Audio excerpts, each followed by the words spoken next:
It's me, Capri. My mommy is the best. Super mom, love you best. She helps mommy get those smiles back. The giggles back. And the sparkle back. You wait for the straw. Brush. Get ready for that super slippery, that super slap. Healing for the Soul podcast, sponsored by Supermom Robin Saltman, where every week I feature different guests to empower you to become the best version of yourself through different methods you may not have heard of or even thought of. If you are ever looking for a virtual assistant, I highly recommend Sphere Rocket to delegate any business-related tasks like growing your social medias, book appointments, and much more that all businesses require, boosting your sales, productivity, and much more. The link to Sphere Rocket is at the bottom of this episode, and this is season 6, episode number 33. And today I have my guest, Dr. Corey Jentry. He is the author of The Selling Sanity, The Troubled Teen Industry, The Insane Profits, and The Kids Who Pay the Price. A survivor himself with a PhD in political science from the London School of Economics, Corey exposes how troubled teen programs marketed as help often cause lasting harm. Today, he helps families, educators, and advocates spot red flags, protect kids, and push for real reform, giving listeners the tools to understand and challenge the systems that endanger vulnerable youth. And so today we are talking about when help hurts, how families get trapped in the troubled teen industry. Thank you so much, Corey, for being here with our audience. I greatly appreciate it. Oh, thank you so much for having me. It's a real pleasure to be here and to be a guest on the show, and very happy to talk about all of this stuff. So what led to your being in a teen treatment program, or like what's the background on that? So like a lot of kids that end up in these different types of programs, I was a troubled teen. So I came from a family in the southeast in Georgia, which is where I grew up at, just outside of Augusta, Georgia. And, we were fairly poor. I don't know a better way of putting it, but we were, just kind of what we call good old fashioned trailer park trash in Georgia, where I came from. So, in the environment that I grew up in, there wasn't a whole lot to do except for, play in the mud, play in the woods. And once you got of age, to start experimenting with different types of substances and stuff. So like most kids, I started out kind of organically stealing alcohol here and there, sneaking the odd cigarette, this or that. And then, that graduated quite quickly into smoking cannabis and doing a lot of things that are, looking back on it now, are quite normal for teenagers to start experimenting with, particularly kids that kind of grew up in the rural, poor environments that I did. Just there really quite literally wasn't anything else to do out there. And, growing up in a rural Southern family, we had all the kind of social trimmings, I would say, that come along with something like that. We grew up in a very religious environment. My parents were quite religious. I grew up in a very religious household and kind of in the midst of religion and all of that. Once the teenage years start kicking in, let's just say a lot of the values that I had experienced growing up in, the Pentecostal and Catholic Church in the Southeast started really conflicting with a lot of the urges and impulses that I wanted to engage in as a teenager. There were, kind of these conflicts, and my parents definitely started seeing the problems with that. So I started getting into trouble. I, started getting into trouble around church and stuff like that, and then trouble at school and just little things. And I was a bad kid. And I don't know a better way of saying that. I was a bad kid. And my parents were very frustrated with me, like a lot of parents get with their teenagers when they start going through that. And, whether it was a lack of education or a lack of money or, whatever, my family just had no idea what to do. And all of a sudden, a friend of mine who I was doing a lot of these misbehaving activities with, so to say, he got recruited, for lack of a better word, to go into one of the troubled teen programs. A lot of them, they'll utilize schools, or they call it alumni now, looking at it, because I've worked in the industry, but the best recruiter for a teen treatment program is a teen that's in the treatment program or a teen that has been through their treatment program. So they call it alumni coordination. And it's almost, it's very similar to what churches will do sometimes with like testimonies and outreaches, where they'll come and they'll be like, hey, this is our church and this is our congregation. And, they really do like community outreach based stuff to families. And there was an education consultant that was kind of floating around the mix at the time. My friend Kenneth had gone to this treatment program, and he was telling me him and his family had been introduced via this education consultant in the area. And education consultants, oddly enough, the term doesn't really fit. They know nothing at all about education. What they do is they do a lot of treatment placement. So Kenneth's family got wind of this woman, and they put her in touch with, they put his family in touch with this treatment center. Kenneth was there. He told me about it. I just remember being 15 years old at the time, and I had, smoked cannabis, several dozen times maybe, had been drunk maybe a handful of times in my life, but I did start getting in trouble in school, and, things at home were getting quite acrimonious. And Kenneth came skipping along one day and was like, oh, well, I started going to these recovery meetings, and all he kept talking about were how attractive the women were there. So like to a 15-year-old boy, I was like, oh my God, where do I sign up? Like, how do I get in on that? And that was really my introduction on it. I mean, I have to give a lot of these programs credit. They operate on kind of a principle of attraction.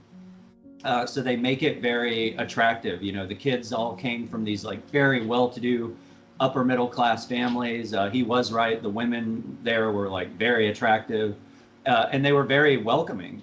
So I came, and I initially I'll never forget it, these like group of 3 blonde-haired, blue-eyed women who would have, they wouldn't have spit on me if I were on fire in a different setting. They came up to me, and one of them hugged me, gave me a big hug and kissed me on the cheek. And I was like, oh my God, have I died and gone to heaven? Like, what is this? And it was very seductive in the sense that they were so warm and welcoming, and they were like, we love you and we want you to be with us and to hang out with us. And looking back on it, it was very culty and kind of a love bomby situation. But for someone who was 15 years old and kind of came from the family that I came from and the background that I came from, it was very inviting. I was like, oh my God, these people would never have talked to me or anything.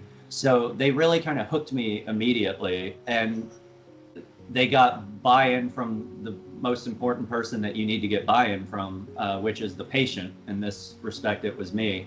Usually the hardest part that treatment centers have with treating an individual is typically convincing that individual that they have a problem, because most of the time they're like, I don't have a problem, or whatever. And in a case like mine, I was 15 years old, and I met all these folks, and then they immediately started telling you, like, you're an alcoholic, you're a drug addict, they were like, oh man, you are so screwed up. And at the time, I mean, again, my family was very poor. My mother was very mentally ill. My father was working like 2-3 jobs just to kind of get us by on things. And then, I was having trouble in school. I was, in the throes of puberty, which is a miserable experience for anybody. So it wasn't hard to connect the dots that, like, yeah, your life is completely screwed up. And I was like, yeah, okay, sure.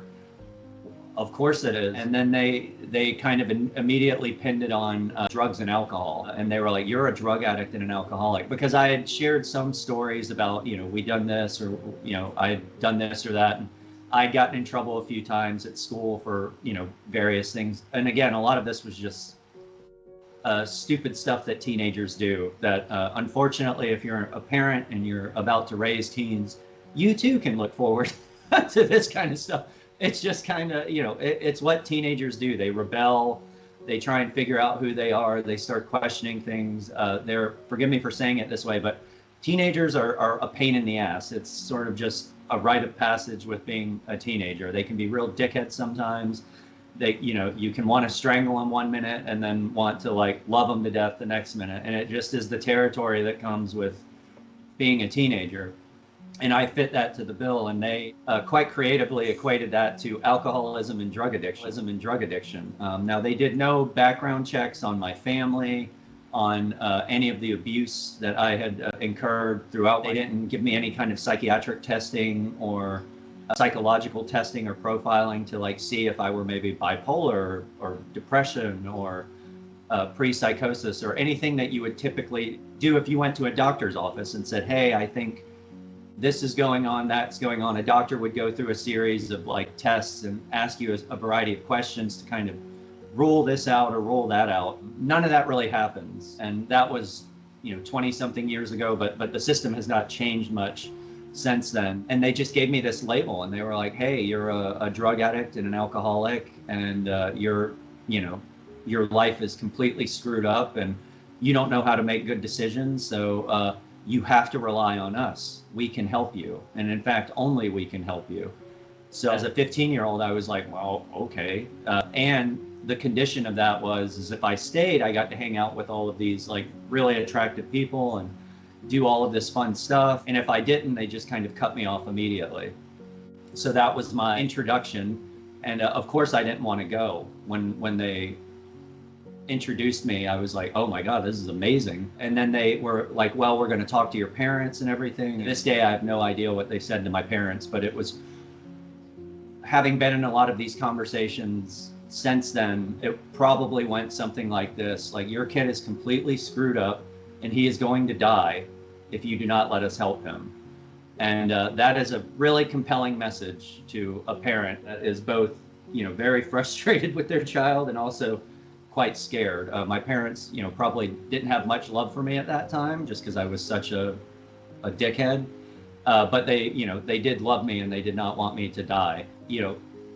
They did what any parent would do, is they moved heaven and earth to try and come up with the money and resources to put their kid in treatment. And my family was dirt poor at this time. So I think it was a combination of like scholarship and God knows how my parents came up with the money. But they put me in this treatment center and then I stayed there in one way, shape or form from 15 to 20.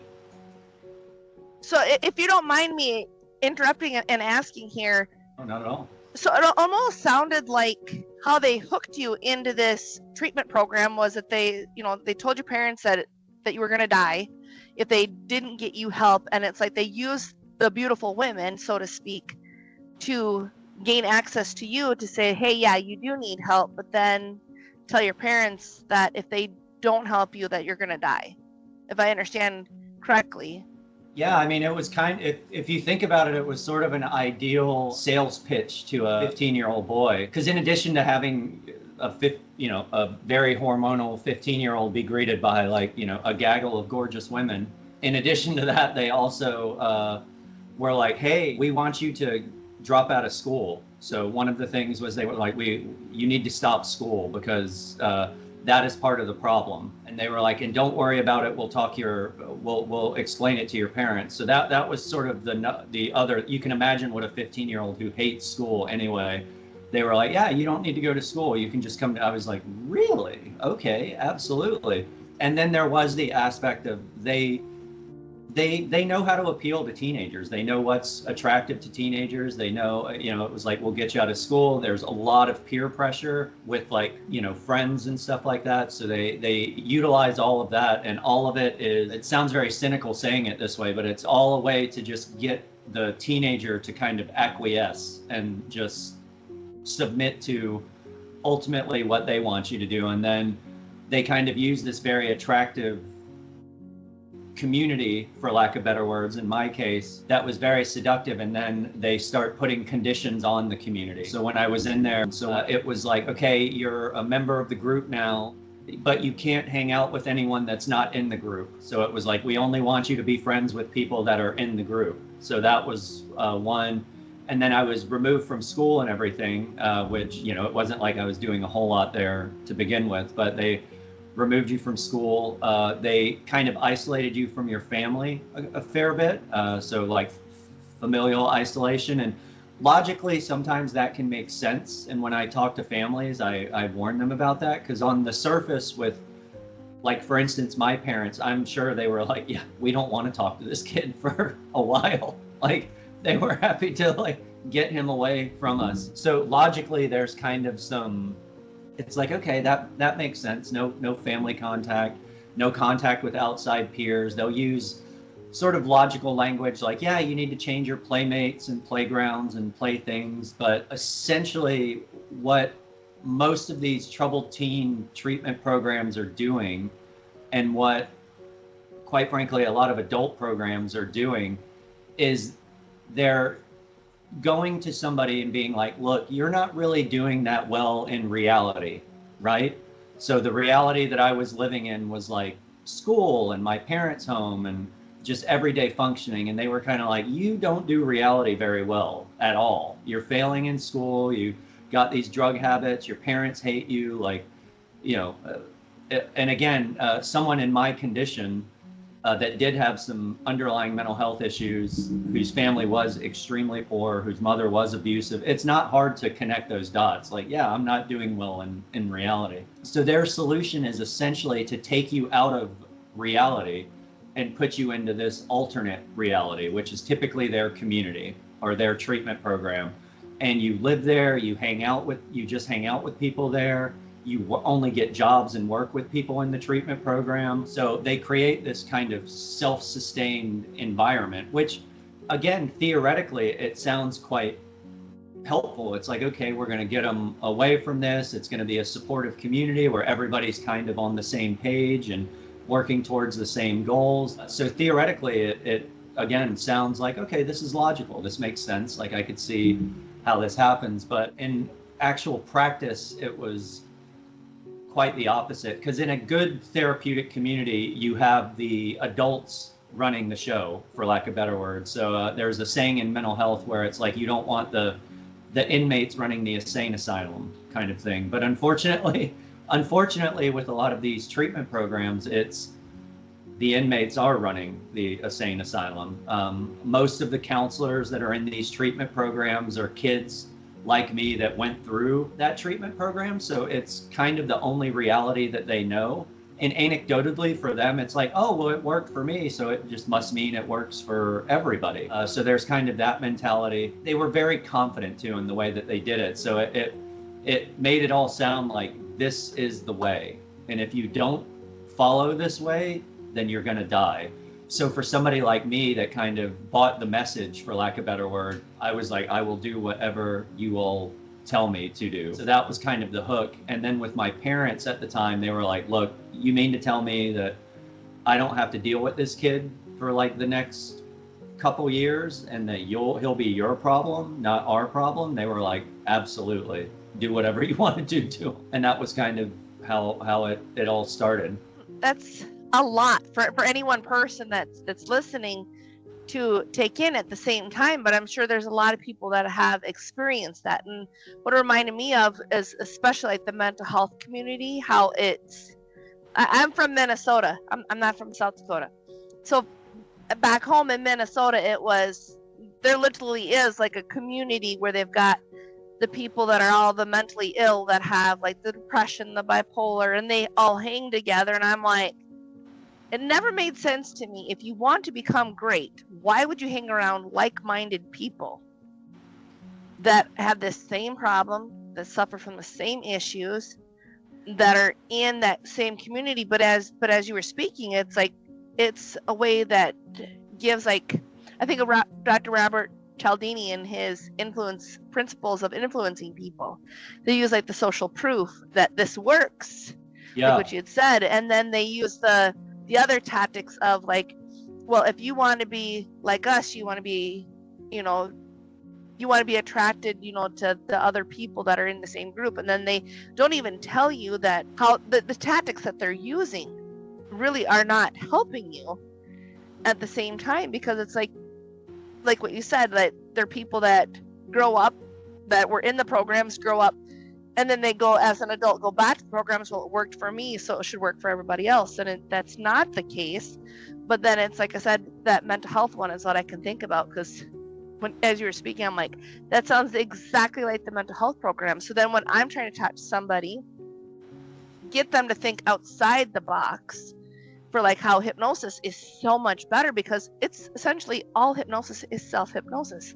Yeah. We become what we think about, and people get so scared. And I'm like, okay, you don't understand. The reality is because you're with mentally ill people all the time, you're going to think like them, act like them, be like them, drugged up like they are. You're never going to break free from that paradigm. It's impossible. It's kind of like, that's why 95% of the people in this world are average, broke, joke, don't have anything that they want in life because they're surrounded by the other same people. But if you break free from it, that's where they're like, okay, we don't want you to do that because now you're no longer part of, like you said, it's like a cult.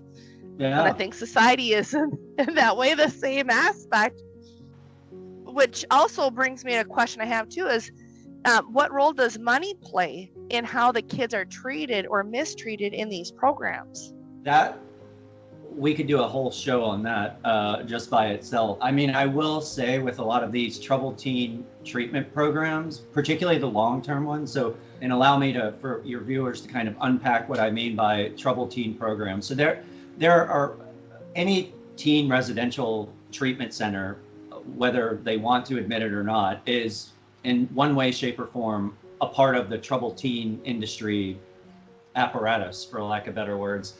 Now, that doesn't mean that they're all horrible. There are actually some very good residential treatment programs out here. Like I can think of one here in Los Angeles. It's called Visions Treatment Center, and I think they have a more insurance-based program called Arrow House. Excellent program. It's very expensive. That's a bummer about it. I think it's like $125,000 a month or something like that. But yeah, that's the problem. Is it's a good program, but it's and when I say a good program, what I mean by that is it's led by professionals that actually know what they're doing. So like they have doctors that actually work there and like are seeing the kids, and they have very seasoned and licensed therapists that have degrees from legitimate universities that are running groups and doing all that stuff. So it's what you would expect if you walked into like any kind of hospital setting. You know, there are professionals there are nurses, there are doctors, there are people that have information and that you can trust if a crisis comes up, that they're able to kind of deal with that crisis. So there are those programs, and we need more programs like that. But then what I talk about with a lot of these troubled teen programs are they're not really evidence-based. So things like wilderness programs, a lot of therapeutic boarding schools, some of these like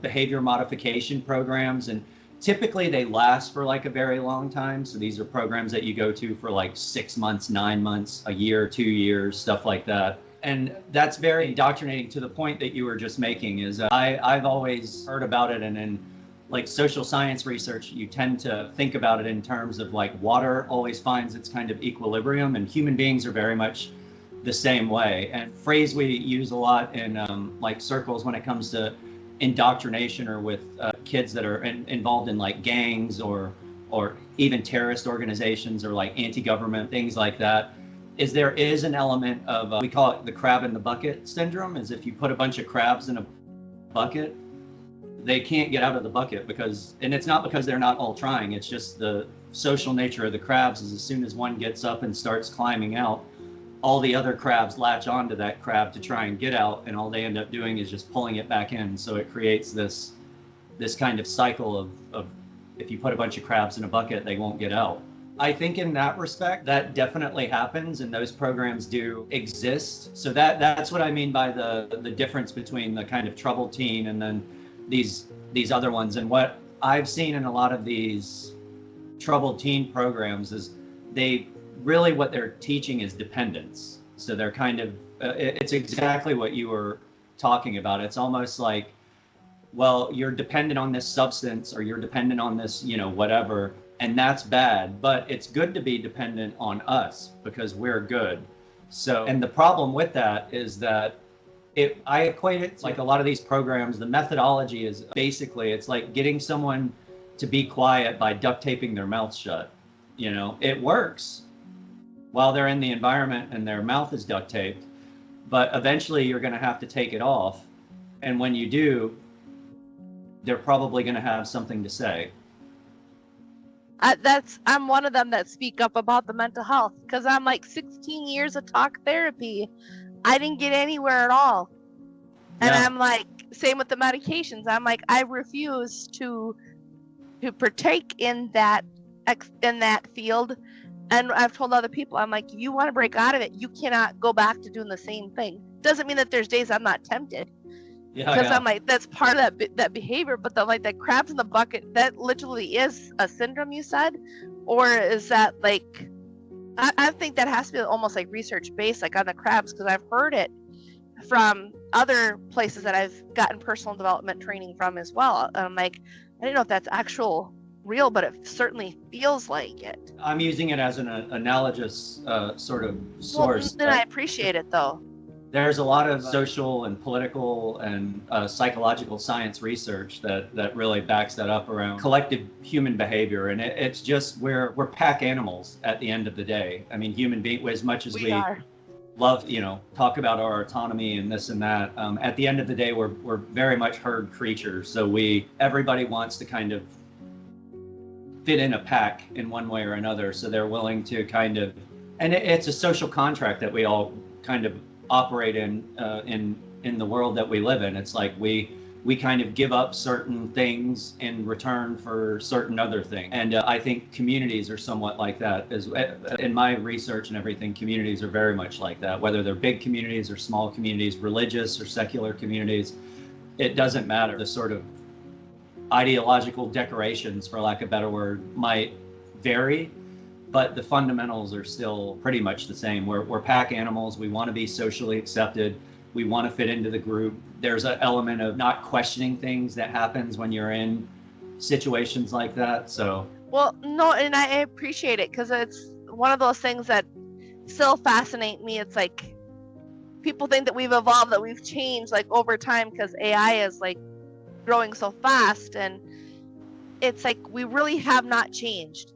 Like the human brain behaviors, they really haven't changed since like the caveman days. Even like we're still those pack animals, essentially, like what you were saying, like that's like the communities, but then like the breaking free from it, that can be very, very challenging. I don't, like, for me it was, in breaking free from that, because how they do treat a person, it's like you all got to stay together, and that's why I'm like, I didn't like this. It was one of those that just didn't feel right. But then it's like when a person wants to escape, to get away from that, it affects a person, the mental health aspect long term. So how did your time in the program that you were in impact your mental health long term? Oh God. I mean, that's something that's still ongoing, honestly. I mean, I was in the treatment program that I was in from 15 to 20.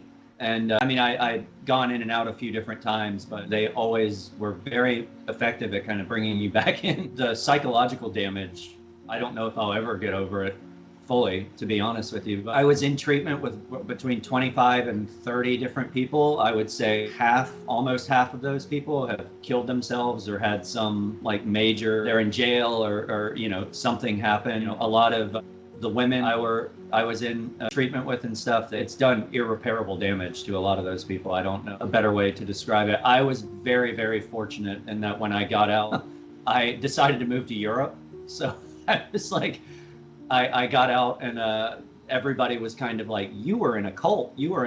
This place was crazy. And I was like, oh my God. And eventually it's very hard to accept that, because when you're in it, it's your world. And it's a very difficult thing for survivors like me to talk about, because it's a double-edged sword. Because on the one hand, I think about some of the best times in my life where I felt the most safe and like belonged and with this group of people. We're in that group. And then it's very difficult to come out of a situation like that and to sort of realize that it was all a lie, basically. And there were some very public things with my group where there were like a bunch of things on TV and they started getting investigated by like federal agencies and stuff. And it all sounds very like kind of James Bondish in a way, but it's so much more common than people think.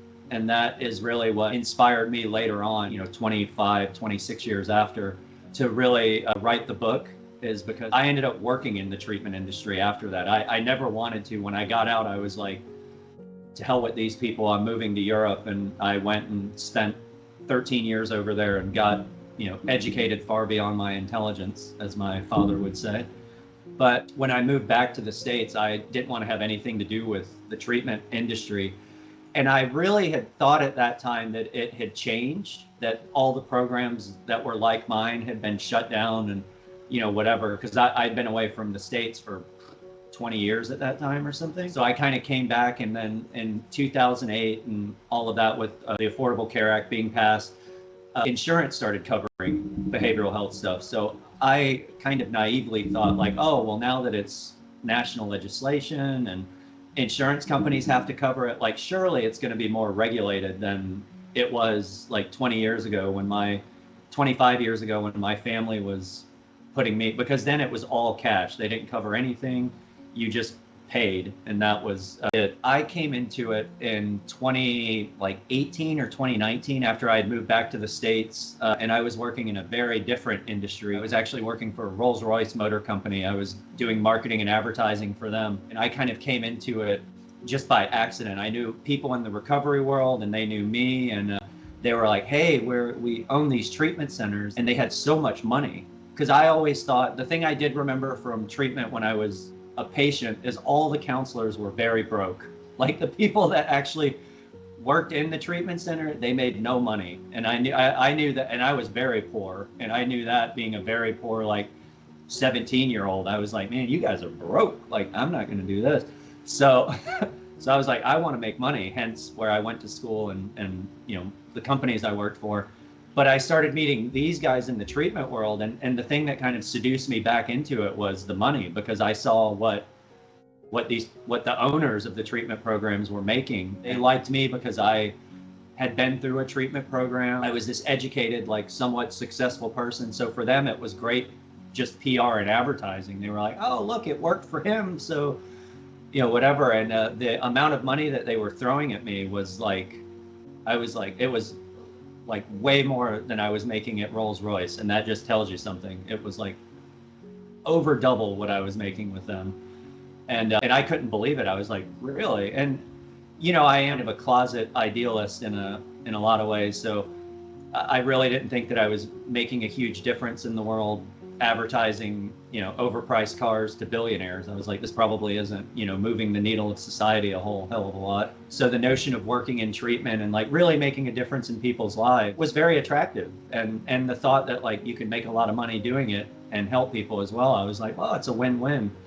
And I quickly found out that not only had not changed much at all from when I was in treatment, but it was like giving it steroids. I don't know a better way to put it. It had morphed into this like couple $1 million, maybe $30 or $40 million a year industry, into this like $30 billion a year industry that was just like growing. So that kind of seeing the corruption amplified, for lack of a better word, and the just exploitative measures that they were using to like target and market, and it had kind of moved from a like boots on the ground, like almost very similar to what churches do in terms of like their outreach and stuff like that, to a very, very sophisticated and well-funded marketing and advertising behemoth that was really like targeting families nationwide. And I started working for some of these companies, and that was really where I saw a lot of the just blatant corruption, and I kind of naively started thinking that they needed to know about it. So I started opening my mouth, and the more that I opened my mouth, the more I started getting fired. and So now I have a question though too in this. So it sounds like after the insurance company, so like after they went from private pay to insurance based, like the industry went from like 4 to 5 million, you said, like as an example, to like this $30 billion or $30 billion industry was after the insurance almost. Yeah. And the corruption got worse, which makes 100% sense. Like what I've tried to tell people, I'm like, that's why hypnosis and anything healthy for you is never going to be covered by insurance, because they will lose patients. The industry would, in a way, because it's private pay versus like the insurance. And I've never had a therapist say that it's a good thing to take insurance. That makes any sense. On the pay rate, like you said, they're all poor. Yeah.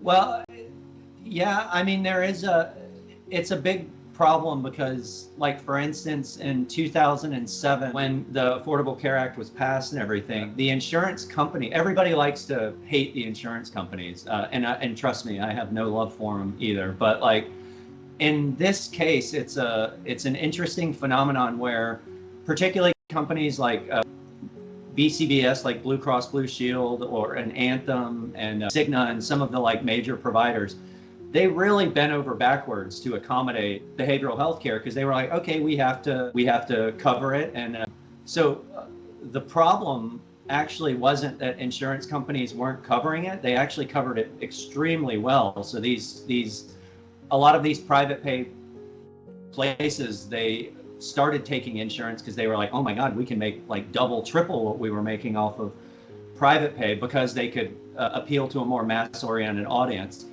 What happened in the treatment industry was, it wasn't the insurance companies, it was actually the providers that started just screwing over the insurance companies left, right, and center. And there have been a lot of documentaries and stuff like that, but they were like billing for services that they didn't even offer. They were like drug testing people left, right, and center. So after a couple of years with this, about 2010, 2012, somewhere in around that period, the insurance companies started really doing these audits in a bunch of different things. And they kind of looked at the books and they were like, oh my God, we are getting hosed here. Like, what is going on? Like, why are we paying $3 billion a year in drug tests? Like, this makes no sense whatsoever. And then they realized that, these people were just testing and testing and testing. So there was a lot of waste, fraud, and abuse that was taking place. And just to give you and your listeners an example, so 3% of all healthcare spending is spent on mental health and addiction treatment. It's like 3 to 5% depending. So it's a relatively small amount of the total healthcare budget. I was gonna say that sounds small for 3 to 5%. Yeah, I think it's something like 30 to 40 billion dollars a year is what we spend in like behavioral healthcare services and stuff like that, out of a like $3 or $4 trillion healthcare budget every year, once you factor in like insurance, Medicare, Medicaid, all of that. So behavioral health care and addiction is only 3 to 5% of the overall healthcare budget, but it accounts for almost between 15, depending on how you look at it, between 15 and 25% of all healthcare fraud. So this tiny little segment of the healthcare industry accounts for almost 20%, say, of all healthcare fraud. Now that would make sense. Yeah. Yeah. I'm just thinking like what I know about the industry, as a whole, that would make sense on the fraudulent part of it. But then they don't cover some things, like when they should cover certain things. That I definitely could understand that one. So I do have another question though. It's like, what advice would you give parents who are currently being pressured to send their kids to one of these programs? Because like, how would they know, like a red flag, like you should not be doing this? Yeah, the first red flag that I tell any family is, if they're pressuring you, that is a huge red flag. That is a huge red flag. At the end of the day, this may sound slightly coarse, but your healthcare, whether it's mental health or physical health or whatever, it is your responsibility. It is the individual's responsibility. So if you want to go, that is your choice. If you don't want to go, that is also your choice. Now, there are extreme circumstances where individuals do absolutely need to be forced into care or like sent away somewhere or something like that. But those are very rare circumstances in my experience. And I've been in and around this for over almost 30 years. Few and far between cases where you actually need to like force and commit somebody. So the first red flag would be that. And the only time that it is appropriate, I would argue, is if there's a very real and imminent threat that they're going to die or that they're going to harm somebody else. And in my experience, those are the two circumstances and those circumstances do arise, and there are programs like that.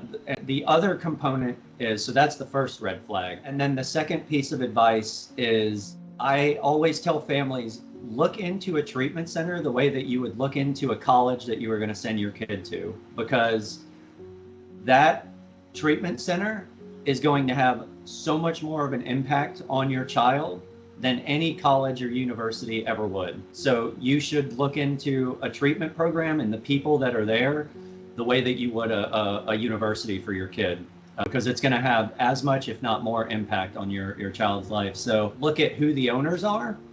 Are they clinicians? Are they doctors? Do they have some kind of medical license, or are they just business people?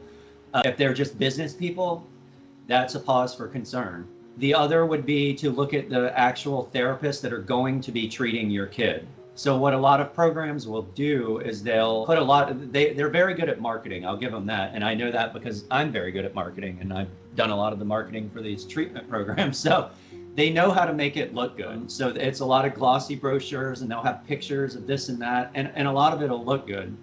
What I tell families is like, okay, are the people on this website going to actually be the people that are treating my kid? And if not, ask who. And now sometimes they'll give you a runaround and be like, oh, well, that's difficult because we match clients based on their individual needs and this and that. All of that is BS.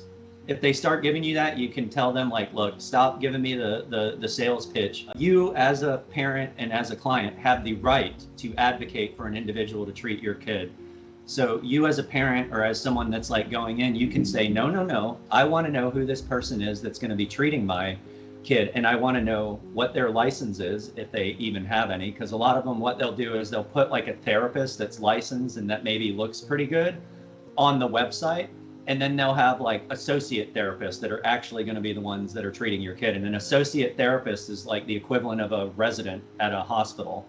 Now that's fine if the doctor's going to be in the room with you while all that's going on, but at these treatment centers, they're not going to have anyone in the room with you. So you'll basically have like an intern treating your kid. And as a parent or somebody, you can advocate and say, no effing way. Like, I want the licensed clinician to treat my kid or, do whatever.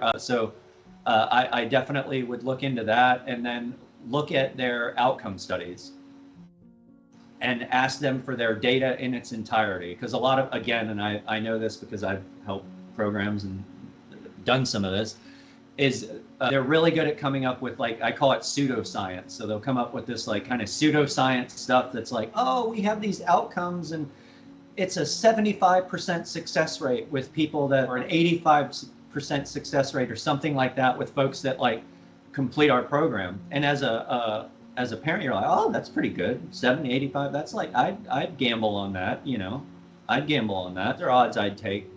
The reality is if you look at their data in its entirety, with that 85 or 75% number, they're excluding people that have AMA, which is left without against medical advice, which people do all the time. They forget about people that they've kicked out because they couldn't treat them, or they engaged in some behavior that they weren't able to contain or whatever, which happens all the time in treatment centers.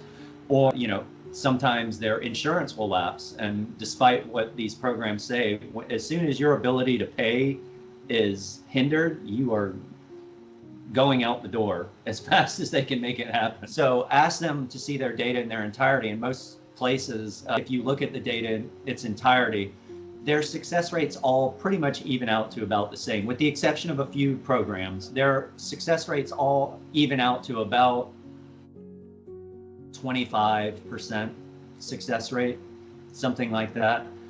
So what I tell families is, like, if you were going to send your husband to a cardiologist to get his heart looked after, and they were like, hey, your husband's going to die, only we can help him, and we can only do this surgery, and you were like, okay, sure, that sounds good. Can I see the results of successful versus not successful surgeries?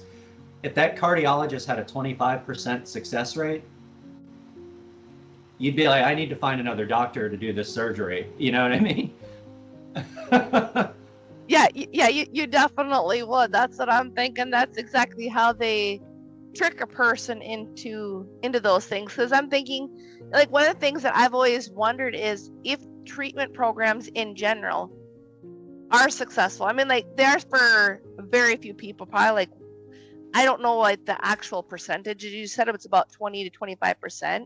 For most residential programs, outpatient programs with most behavioral health and substance use or whatever disorders, an overwhelming majority of them can be treated successfully in outpatient settings. So that's like individual therapy, seeing a psychiatrist separately. Like most of that stuff can be treated in an outpatient setting.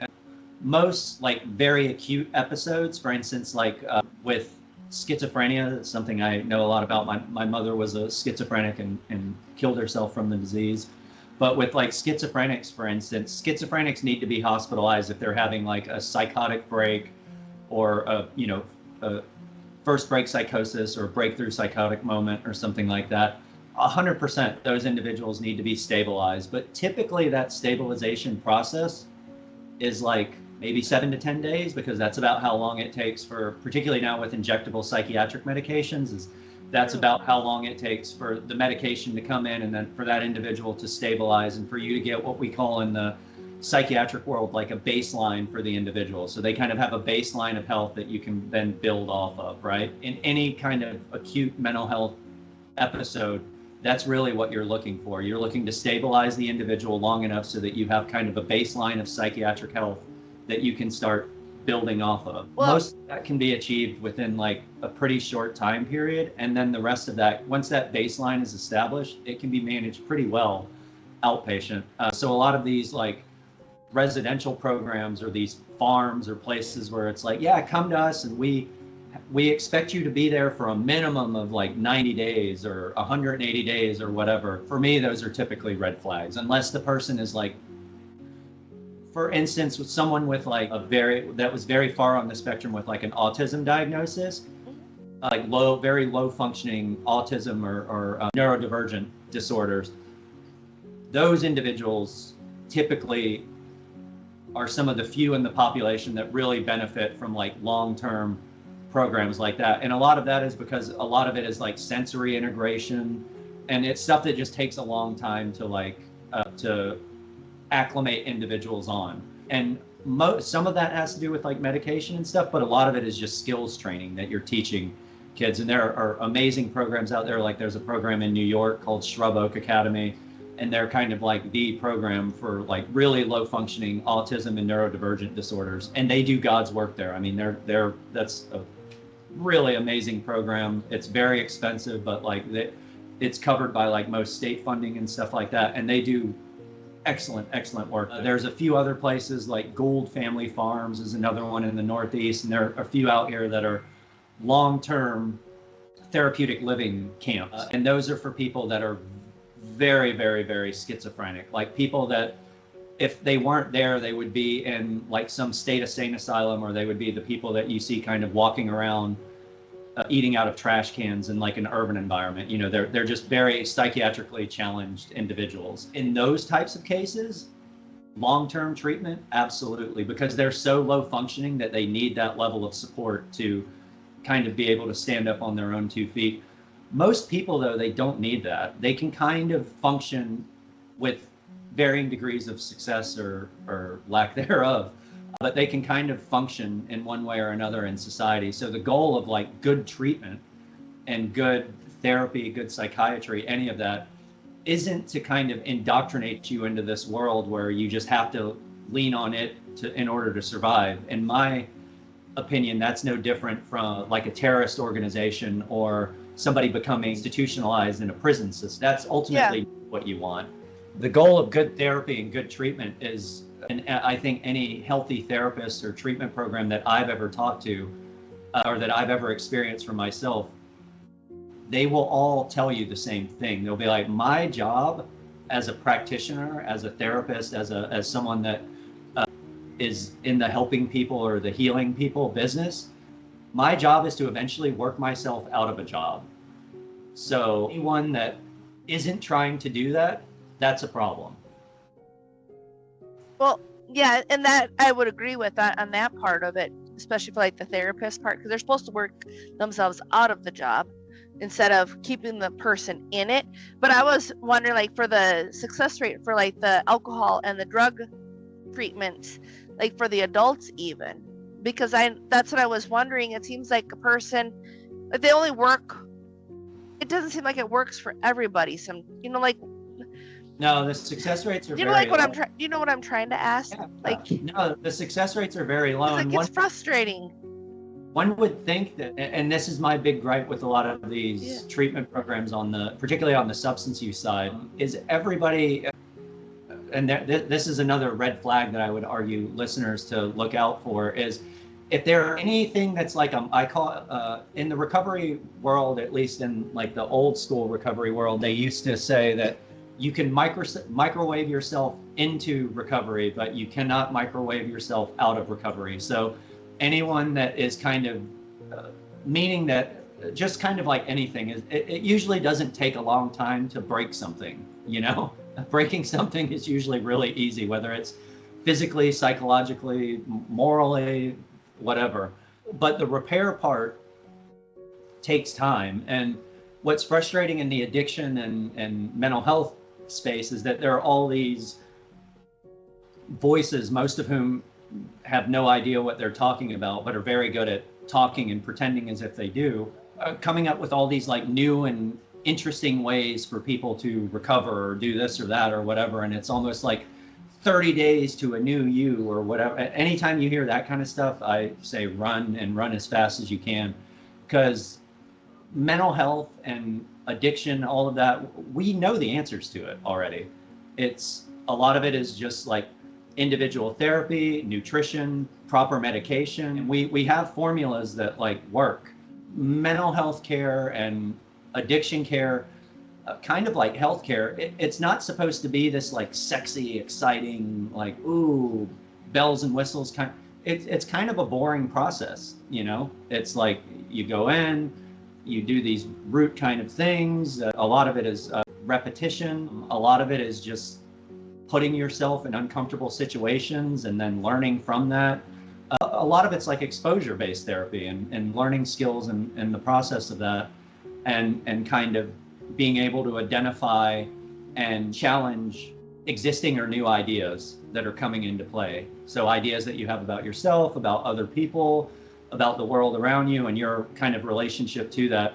Really, at the end of the day, that's what good therapy and good treatment does, is it helps you kind of acclimate and then question in a healthy way yourself, your beliefs, and the surroundings that you have around you, so that you can properly interact with that environment in a way that is productive and healthy, that isn't destructive for you and the people around you.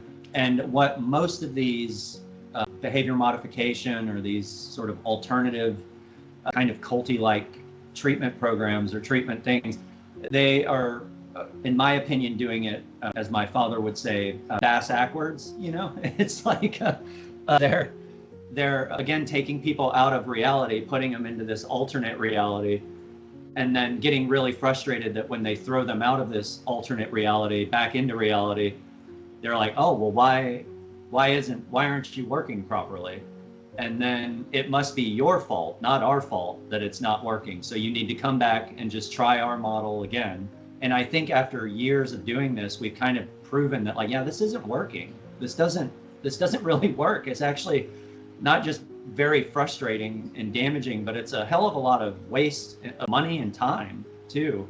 So kind of getting back to really just like basics with stuff and families, because you know, we know what works. And even nonprofit organizations like NAMI and stuff like that, they recognize and notice, like any of the longitudinal studies that have been done, is that most people recover on their own anyway from addiction and stuff like that. There's usually some kind of life-changing event, or something will happen, or maybe it's a medication situation, or sometimes people are just going through difficult things too. And, you know, grief or loss or major social upheaval. There are a lot of things that can cause people to kind of, you know, go a little crazy. I mean, and I hate saying it this way, but in this world that we live in, it like, I kind of think if you're not going a little nuts, then there's probably something wrong with you. You know, there's, it's like this. Or, yeah.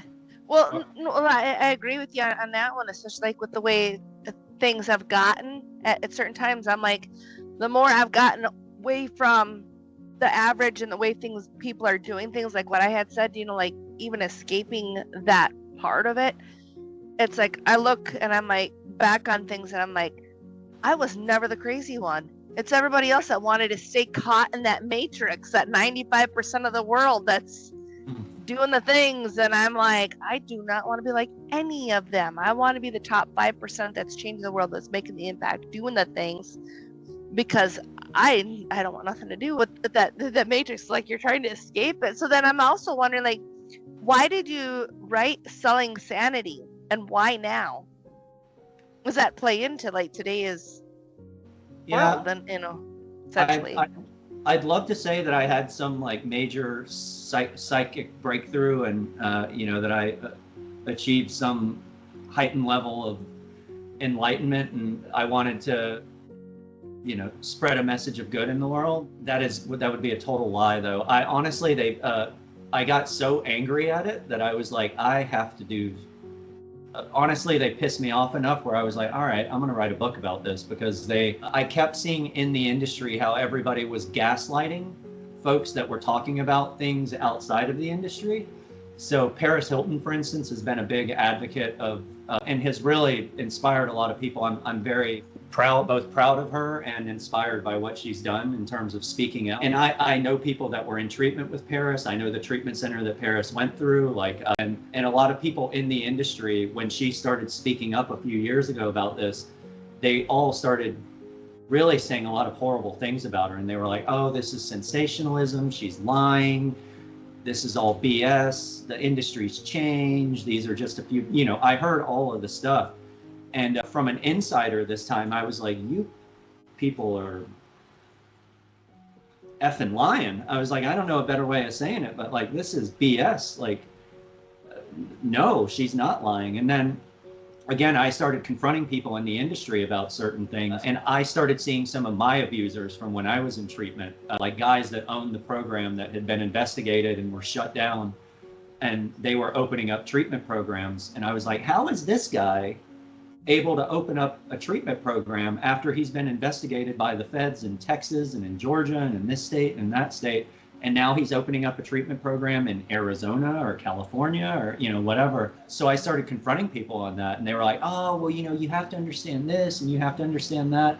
So finally I started getting pretty abrasive with people, and we're like, so are you saying I'm lying, that my story is a lie? Is that what you're saying? And then it got into like, oh, blah, blah, blah. Well, you have to understand this, and your case is a little different. More that they kept saying that it was just a few bad actors. I was like, well, what about this person and this person and this person and this person and this person and this person and this person? This seems a whole lot like a lot more than a few bad actors to me. This seems pretty systemic. And then I started doing research on it and stuff, and that's where I started finding the figures about like, oh, wait a minute, like we're 3% of the healthcare economy, but we make up 20% of healthcare fraud. Like, that sounds pretty problematic. You know what I mean? So I started investigating, and I wanted to, and as much as I respect Paris and a lot of the other women, particularly that have come up and told their stories, there were a few things that I noticed. Is one, none of them were written by people that were actually inside the industry. So I wanted to be able to give an insider's view of it. And I have a unique story in the sense that, like, I went through treatment and was traumatized by treatment. I spent, a long time out of treatment, and then kind of went back into it working in a different way. So I have a kind of a unique perspective in the sense that I can say, like, look, this was my experience going through, but then this is what it was like after. Also, I didn't want my survivor story to just be about my survivor story. I wanted to point to kind of the macro problem that was going on in the industry, and really blow a whistle from the inside on the industry and say, like, look, this is wrong. What we're doing here is wrong, and it's not working, and it's doing irreparable damage to people. Like, the trauma that I experienced in that program, and the amount of friends that I have that have killed themselves, or that have their lives are just completely ruined by these places that were supposed to help, and I'm really one of the very, very few lucky ones that has been able to make it out of these places unscarred and unscathed, and I have mucho respect for, people like Paris and stuff like that. And to kind of circle back around to what you were talking about before about money, is these treatment programs, they're not dummies.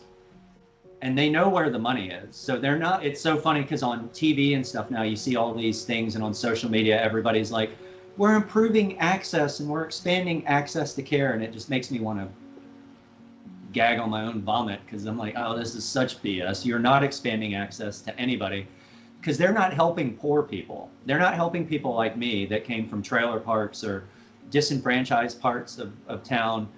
These people aren't going after folks that are on Medicare or Medicaid or on veterans benefits and stuff like that.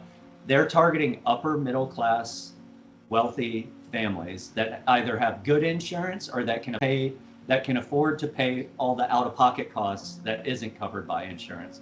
That's who these people are targeting. And I know this from working with private equity-backed treatment programs.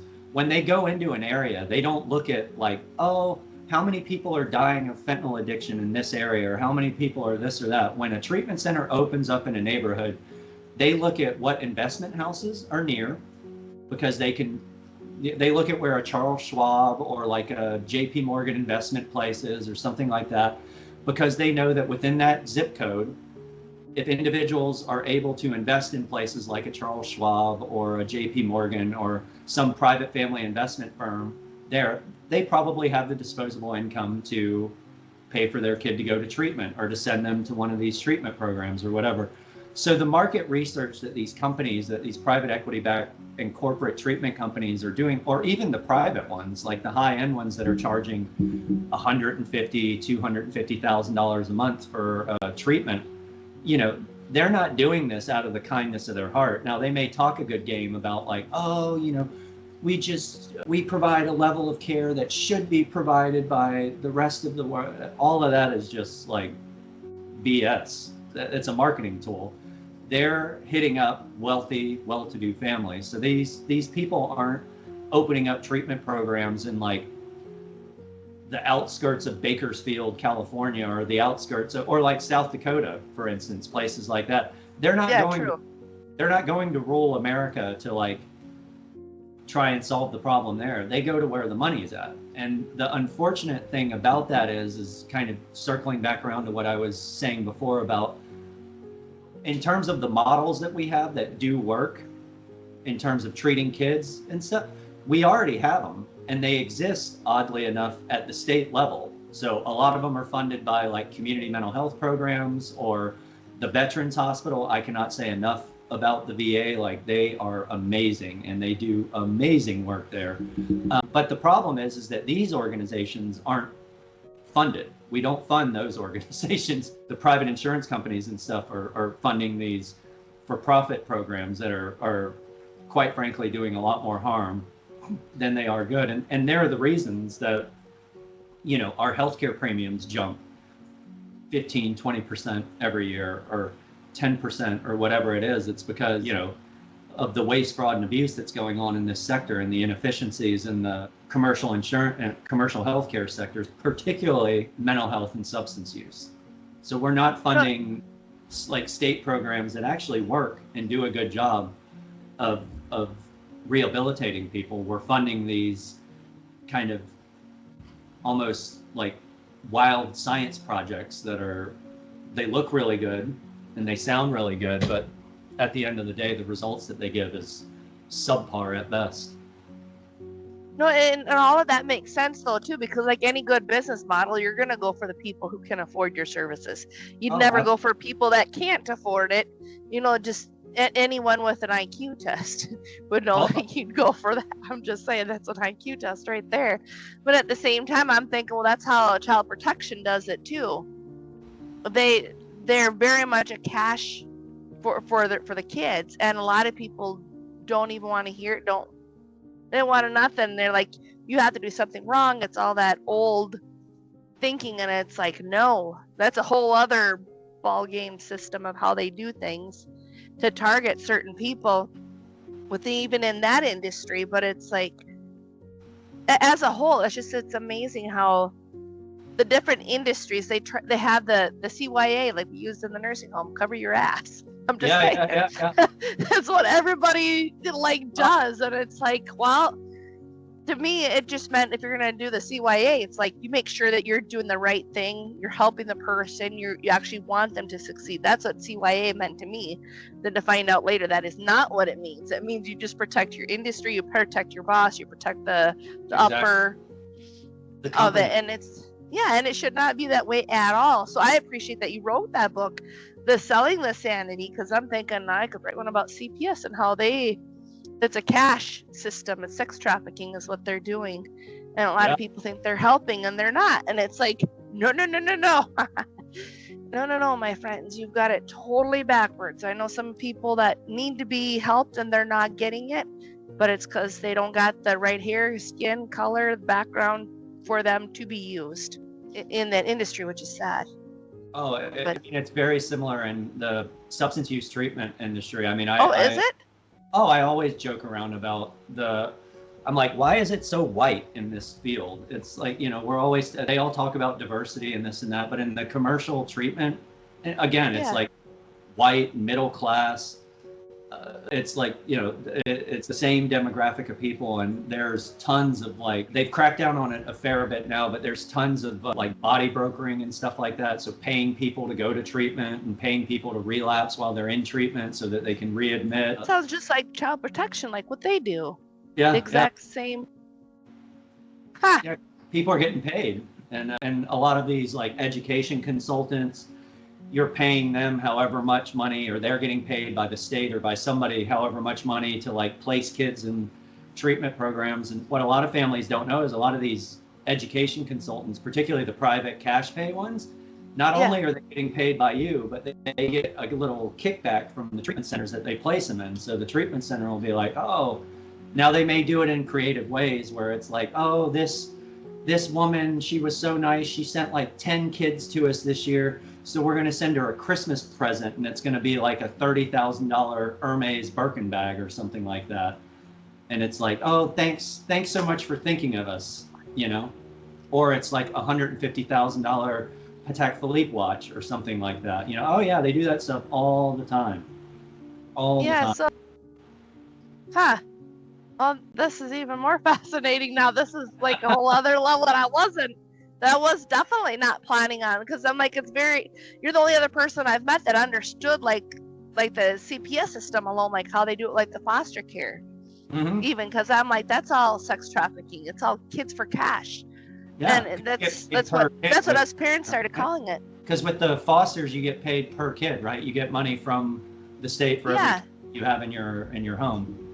Yeah, they get paid for that, and they get reimbursed for all the clothes that go out for the money for the kids, and then people use that as an income instead of actually giving the kid what they need, and then they're not helping the kid at all. And so it's a very dark industry as a whole. But I'm like, all of them, it's just like what you were talking about, for the alcohol and the drug addiction, to just doing normal kid things, to where they hooked you and made you believe that you had this problem when it doesn't sound like you actually had a problem. But then they use your parents as a tool to say, hey, your kid needs help, otherwise he's going to die. And it's just the exact same system applies in the mental health that applies in the child protection system. And then it's they pick and choose. But I didn't know about that they still had the same child protection. I know they have the blonde hair, blue eyes is who they're after. Oh yeah, that's their cream of the crop. That's their top. And I always go back to Hitler wanted that. Yeah, I'm just saying, there's no coincidence. It just can't be all coincidence that they're all after the same blonde hair, blue eyed, white people. And then it's the natives they take first though on that list because they're more dollars. Oh yeah. But so I'm natives first and blonde hair, blue eyes. I don't know if it's the same in the treatment, but it almost sounds. Oh yeah, because with the Native American, particularly with the Native American tribal, it's all about their insurance policy. So the Native American tribe, they and it's the same with and one of the things that I do and try to do is educate unions and employment organizations, because they all have EAPs and stuff like that. So they have big industrial sectors here in Los Angeles, which is where I live, we have the longshoremen, which are like the dock workers, and that's a huge, huge union here. I try to do a lot of education stuff with them because places like that, or so big union, labor unions, Native American tribes, the way they do insurance and the way they do payment is that basically they get a bunch of money and it all just gets thrown into a pot. And in that pot, they can divvy the money out in the pot however they feel fit to do it, because it's part of like the reimbursement structure and stuff. And the tribes have authority to send people wherever they want the tribes to send to. Treatment centers know this, so they jockey like crazy. You would not believe, they jockey like crazy to get a hold of these tribal elders, or like social workers basically, to get in with them, because they know that those tribal policies pay like triple what a normal insurance policy will pay. So for them, they're like, I mean, they will, and it's really messed up. I've seen this before. You'll have like, say, an African American kid that has just like a basic, like Covered California. So one of the like Affordable Care Act policies that you can get on Covered California. It'll be like a normal, you know, middle-ish class African American family with like a young, say 16-year-old African American boy that has some personality problems and, you know, whatever, maybe some potential pre-addiction markers that are being hit. You'll have a Native American kid that is really troubled, really troubled, because these poor people are coming from very difficult, impoverished most of the time, like tribal communities. And then you'll have a middle-class white kid that has like, maybe their parents have like their dad works for like, I don't know, the government or something, and has a really good federal policy on, you know, whatever. And say that this treatment center is full, and all three of those parents from each one of those kids is advocating like, my kid needs help, my kid needs help. That poor African American kid, he can forget about it. They're going to be like, nope, we're not going to do that. And then they're going to basically look at the Native American and the kid from like the other family, and the whole calculation, it's not going to be, okay, is this kid the best fit for us? Is it like whatever? They're going to be like, who are we going to get the most money out of? And it's either going to be the tribal policy, or it's going to be this like middle-class white kid. If this middle-class white kid's family has a bunch of money and they're willing to like throw another $30,000 or $40,000 on top of what the insurance covers, then that white kid is going to get that spot in the treatment center. If not, then you can bet your ass that Native American, they're going to streamline it. And I mean, these programs will go to the extent of they will pay for travel. They'll waive all out-of-pocket costs for that. I mean, just because, and it's a day rate calculation, because they know like, I'll get $4,000 a day from this policy, whereas I'll only get $1,000 a day from that African American kid who has the Covered California policy, and I'll only get like $1,500 a day from this kid who has like a really good private commercial policy, and his parents like maybe have some money that they can throw on top of it. So it's literally like a by the day calculation. And on the back end in these admissions departments, who are sales teams, they're not clinicians or anything, it's a sales team. They have all of these numbers like down to a science. As soon as they see the first 3 or 4 identifiers on your insurance policy, they'll ask you for your zip code. Part of that is so they can verify that the insurance is actually yours. But the other reason that they want to verify the zip code is because they want to look up what the income demographic is of that area. And if they can get your address, they will look up your house and be like, oh, how much is this house worth? And they do all of that research on the back end. And the mental health indicators are just kind of tick boxes that they have to tick to be like, okay, yeah, sure, we'll do that. But really what they're looking for, are they're looking for that insurance and like income demographics. And based on that, if you've got it, they'll pay for your plane tickets, they'll waive the deductibles and out-of-pocket costs, because they know they'll make up for it with the daily rates that they'll get. So that's the name of the game. That's definitely what child protection does. Yeah. I got some people I definitely need to introduce you to now after this, that's for sure. So if for our audience, if they want to get in contact with you, sure, what's the best way for our audience to get in contact with you? Sure. Anybody can get in touch with me anytime. I'm pretty active on X and LinkedIn, and my name is spelled very uniquely. So Corey And then my last name is Jentry with a J, so J, not G, Jentry. As far as I know, I'm the only person in the world with a name that's spelled that way, so I can easily be Googled. And then with my advocacy and a lot of the pro bono stuff that I do with families and individuals, you can find me on my website, which is coreyjentry.com, or Jentry Consulting Services is the other one. Awesome. Well, I appreciate it so much, and I'm sure our audience did as well. So I want to have everyone be sure to like, share, comment, and subscribe to Healing for the Soul podcast, and keep coming back for more episodes. So thank you, everyone, for your time and energy while listening to today's episode of Healing for the Soul podcast. That's all for now, folks. Thanks for listening to Thank You for Fun. Tap that follow button. Subscribe. Quack, quack. Bye-bye. Well, next time. Now you got it.